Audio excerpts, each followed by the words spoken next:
संसार संसार म्हणजे काय तर कपशीच्या घराचा मांडलेला खेळ. एकमेकांवर कुरघोडी करण्यात घालवतात दोघेही वेळ. नवरा बायको बद्दल चालतं. कप म्हणतो बशीला, नवरा आणि बायको, कप आणि बशीला. कप म्हणतो बशीला, तुझा मोठा वशीला, धरतात मला कानाला आणि लावतात तुला ओठाला. संसार तुझा माझा कपशीचं घर, पण तुला मिळते घरात बसायला, सुखात मिळते राहायला, आणि माझे अस्तित्व मात्र बाहेर लटकायला.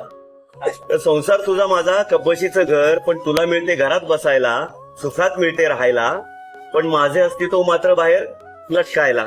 तेव्हा बशी म्हणाली कपाला, बशी म्हणते तेव्हा बशी म्हणाली कपाला, श्रेय नाही नशिबाला, पिताना पितात पशीभर, पिताना पितात पशीभर, आणि म्हणताना म्हणतात कपभर. म्हणजे सगळं श्रेय शेवटी मिळतं तुला. मंडळी, या कपभर माझ्या घरी चहा प्यायला.